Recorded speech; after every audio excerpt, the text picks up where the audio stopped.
Continuamos con esta primera edición de Radio Análisis y en estos momentos hay algunas decisiones en el Congreso Nacional que tiene que ver con una de las herramientas con la que cuenta, que es la denominada acusación constitucional. Hay dos casos. Más temprano también consignábamos lo que estaba sucediendo con la comisión revisora en el caso del libelo presentado contra el exministro Diego Pardo. Y de hecho, hace pocos minutos también el Senado, por otro lado, confirma que el próximo lunes, 10 de noviembre, votará la acusación constitucional contra el juez Antonio Ulloa. Herramienta, pero que caso a caso también se van dando algunas reflexiones. Presentamos a continuación a nuestro invitado para profundizar a propósito de estos temas. El abogado constitucionalista y académico de la Universidad Diego Portales, Javier Couso. Bienvenido, muchas gracias por este contacto. Buenos días, ¿cómo está usted? Bien, gracias profesor por conversar, tratar de aportar herramientas, antecedentes, ¿cierto?, en estos dos casos que han estado marcando la agenda mediática. Sabemos que en tiempo electoral, entonces para nosotros también es importante hacer una suerte de bajada de lo que estamos hablando de una acusación constitucional. Quería comenzar con lo que sucede contra el ya ex ministro de Energía, Diego Pardo. Como marco general, ayer se dio la segunda sesión de la comisión revisora. El primer día estuvo, por ejemplo, el viceministro de Energía, Álvaro García.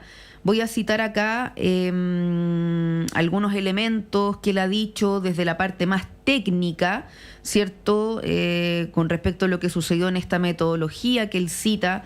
Lo sucedido en 2017 sobre el cálculo del precio de nudo. Recordemos en todo caso, profesor, que esta acusación habla de infringir la Constitución al no resguardar el principio de probidad administrativa. Hay algunos académicos que también estuvieron presentes durante los últimos días. Hablaban, por ejemplo, no corresponde responsabilidad a Pardo, ya que si bien era su deber firmar el decreto tarifario, deposita su confianza en el organismo técnico que lo desarrolla, que es la Comisión Nacional de Energía. Solo lo cito como un elemento más, pero ahí quiero darle la palabra de cómo ha observado los elementos que han estado sustentando o analizando esta acusación. A ver, creo que es importante tener a la vista, primero que nada, recordar que la acusación constitucional es una institución que contempla la Carta Fundamental para hacer cesar en el cargo, particularmente a altas autoridades de distinto tipo. En el caso de los ministros de Estado, por una serie de causales, pero la que se ha invocado haber infringido la Constitución o las leyes. Es un juicio jurídico-político. Hay ilícitos constitucionales específicos en los cuales debe haber incurrido algo.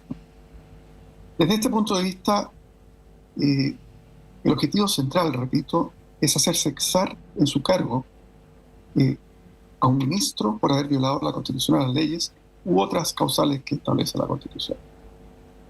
Y complementariamente hay una sanción asociada, que es la posibilidad de ejercer cargos públicos, sean o no elección popular, por 5 años. Pero lo central es hacer cesar en el cargo a alguien. Y esto, por supuesto, plantea la pregunta de si tiene sentido plantearse frente a una persona que ya ha cesado el cargo por renuncia.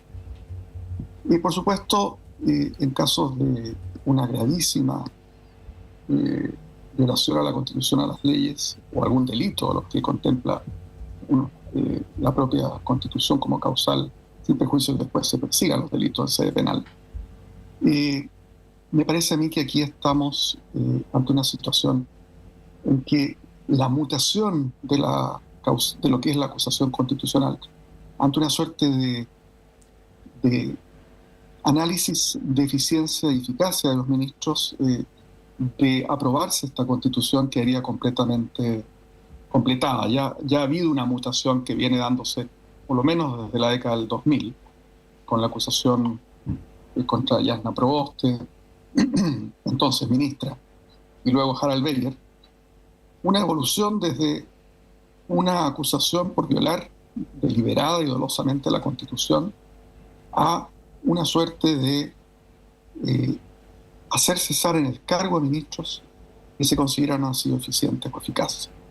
Y creo que la invocación a la ley de probidad, no en su fase de coto a la corrupción, sino en esta idea de que se debe propender a la eficiencia y eficacia, abre un forado que, si se establece este precedente, puede llegar a cambiar incluso la naturaleza del sistema político, como ya ocurrió en el siglo XIX, en que por prácticas parlamentarias al final terminamos con una situación muy lamentable de ingobernabilidad, de rotativas ministeriales, etc. Así que me parece de la máxima importancia esta acusación, aunque, como digo, el objeto central, que es hacer cesar en su cargo a un ministro, ya se ha cumplido con la renuncia del ministro.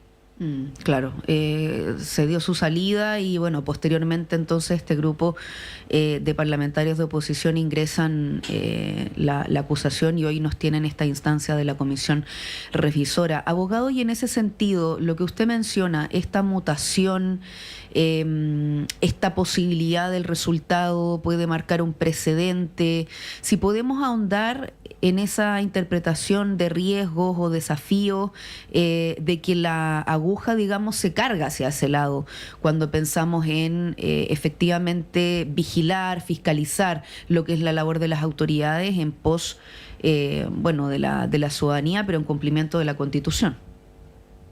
Sí, me parece importante quizás plantearlo de manera más ilustrativa. Uh-huh. El principio de probidad está consagrado por el artículo 8 de la Constitución.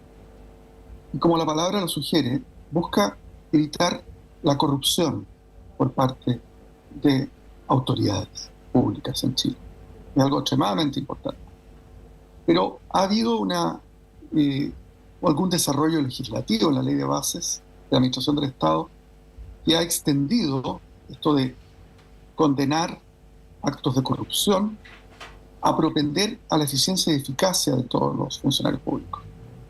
Esta expansión y, digamos, el mandato de no ser corrupto al de ser eficiente y eficaz, producto de esta aplicación a una acusación constitucional contra un ministro, a mi juicio va a completar una mutación no autorizada, por supuesto, sino que simplemente algo que de facto se empieza a producir desde un sistema en que la acusación constitucional contra ministros es por graves violaciones a la Constitución o a las leyes, para simplificar, a la acusación constitucional contra ministros como una suerte de censura parlamentaria a la actuación ineficiente de ministros de Estado. En otras palabras, una institución que fue concebida para sancionar a un ministro que se salta la Constitución y las leyes, pasaría de establecerse este precedente a ser una suerte de censura parlamentaria ante ministros que, a juicio del Parlamento, no están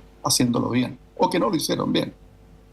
La manera en que el sistema político actual sanciona a ministros que no lo hicieron bien es que el presidente les pida la renuncia o que renuncien, pero que sean destituidos por el Congreso es pan para hoy y hambre para mañana. Cualquier gobierno va a estar expuesto en un momento de fragilidad, típico, por ejemplo, una situación electoral como la que estamos viviendo, a que se destituya a ministros que son de exclusiva confianza del presidente por apreciaciones acerca de la forma en que están desarrollando su labor ministerial por parte del Parlamento, lo que implica de facto un cambio de régimen político, a mi juicio. Quería comentar lo siguiente porque ayer también, y se contextualiza, ¿no?, una petición de diputados de la UDI y la Contraloría da una suerte de ultimátum de 10 días hábiles al gobierno para justificar el gasto público en la defensa del exministro de Energía, Diego Pardou. El organismo solicita a Ministerios de Interior, Sexpress, Hacienda y Energía que remitan los antecedentes. ¿Se tiene algún comentario sobre esta vía paralela? Yo diría que es una situación sumamente delicada porque fíjense que aquí estamos ante un ministro que ha renunciado asumiendo una responsabilidad política, algo que todos han considerado apropiado, que haya renunciado asumiendo una responsabilidad puramente política. Pero se da la paradoja que los actos por los cuales renunció y por los cuales está siendo acusado eran actos o omisiones o falta a la eficiencia y eficacia en esta nueva incorrecta forma de asumir el principio de probidad a efectos de una acusación constitucional, a una persona que, insisto, los actos por los cuales se lo acusó ocurrieron mientras era ministro de Estado. Entonces, por haber asumido su responsabilidad política, se encuentra en la situación de que necesita ser defendido ante esta acusación, no siendo aún ministro de Estado. Si fuera ministro de Estado, esto no se habría planteado entre la Contraloría. Esta, pregunta acerca de si puede ser asesorado por el Ministerio y abogados para su defensa. Entonces me parece a mí que la Contraloría va a tener que tener mucho cuidado en su dictamen al respecto, porque la posibilidad de que quede indefenso a alguien por el hecho de haber asumido su responsabilidad política y luego ser acusado constitucionalmente va a sentar incentivos para nunca asumir la responsabilidad política, porque se va a carecer de los medios para defenderse. Bueno, mencionábamos también que dentro del mismo Congreso Nacional, bueno, esto está en el caso del exministro Pardow en la Comisión Revisora, en la Cámara de Diputadas y Diputados, pero hace algunos días en esta misma sala de la Cámara Baja ya aprobada la acusación constitucional contra el juez de la Corte de Apelaciones de Santiago, Antonio Ulloa. De hecho, consignaba al inicio como dato que el presidente del Senado confirmaba que el próximo lunes, 10 de noviembre, va a ser la instancia para votar esta acusación, bueno, dividiendo en sesiones mañana y tarde, ahí con la discusión, acusación, defensa y en la tarde la votación. Fueron 141 votos a favor cuando se aprueba en la Cámara de Diputados y Diputadas, y en este caso se habla de incurrir en un notable abandono de deberes. Se cita como argumento compartir información reservada del tribunal con Luis Hermosilla, intervención en nombramientos judiciales, no inhabilitarse en causas en las que tenía cercanía con los intervinientes. Lo cierto es que a finales de septiembre también hubo una decisión por parte de la Corte Suprema que finalmente no consigue los votos mayoritarios para removerlo del cargo, pero tenemos esta otra instancia que algunos han denominado efectivamente más política. ¿Qué podríamos compartir acerca de lo que está pasando en esta otra situación? ¿Cómo lo observa? Me parece a mí que estamos ante una situación enteramente diferente a la del ministro Pardow, por la sencilla razón de que, recordemos, el principal objetivo de una acusación constitucional es hacer cesar en el cargo a autoridades por haber violado la Constitución o por haber incurrido en un ilícito constitucional. En el caso del juez Ulloa, él sigue siendo juez mientras nosotros conversamos, porque la Corte Suprema, la mitad de la Corte Suprema estuvo por removerlo por mal comportamiento, mientras que la otra mitad no, y se requería un quórum obviamente mayoritario, en este caso súper mayoritario, que no se alcanzó. Ante hechos que ha reconocido además el juez Ulloa en muchos casos, pero donde se ha planteado, incluso por parte de quienes estuvieron por no removerlo en la Suprema, se planteó que era desproporcionada la destitución.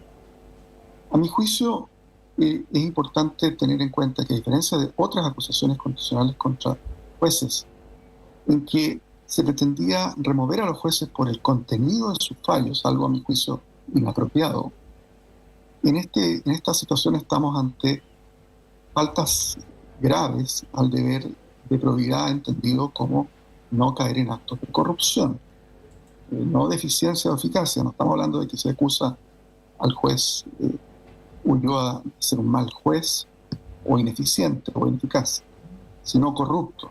Corrupto en tanto y cuanto no se inhabilitó, no se recusó en causas que involucraban a personas con las cuales él tenía una vinculación muy cercana, y además por haber estado involucrado en tráfico de influencias en el nombramiento de jueces, vinculándose con el asesor más importante, o uno de los asesores más importantes del gobierno anterior, el abogado Luis Hermosilla. Entonces me parece a mí que esta es una situación enteramente diferente, e incluso enteramente diferente a otras acusaciones constitucionales por notable abandono de deberes de jueces superiores de justicia que a mi juicio eran totalmente improcedentes, porque se basaban en el contenido, en la apreciación que tenía el Parlamento acerca, o parte del Parlamento acerca del contenido de sus fallos. Aquí estamos ante uno de los escándalos más graves que ha sufrido el Poder Judicial desde el retorno a la democracia, o quizá en su historia, que ya ha costado la remoción de una magistrada de la Corte Suprema, la Banco.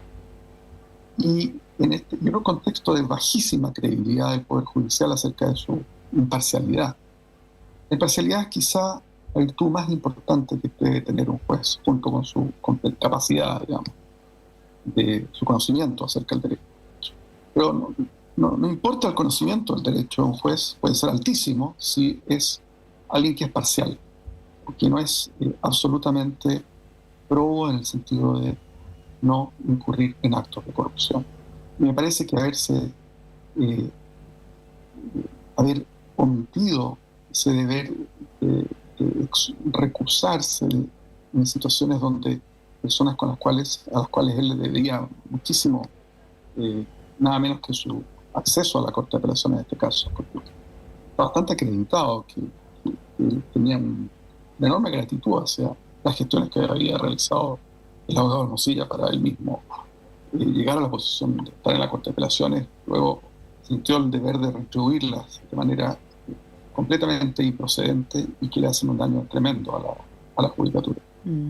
Profesor, porque claro, los parlamentarios y parlamentarias en el marco de la aprobación hablaban aquí concretamente los centrales, la transparencia, la probidad, ir contra redes informales de poder, y hablan sobre el rol entonces que ahora asume el Senado de jurado, haciendo mención, por ejemplo, a que está a la altura, al alcance de una decisión como esta, por los antecedentes que están en torno y en la mira, como usted citaba, el momento actual, el Poder Judicial.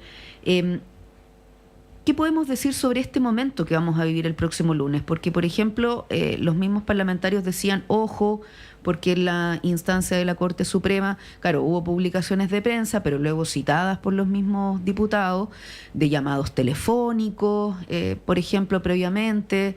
Entonces, es un momento bien delicado, lo que seguramente vamos a poder observar como ciudadanos, el momento que se vote el próximo lunes a propósito de lo que hoy apunta al juez Ulloa.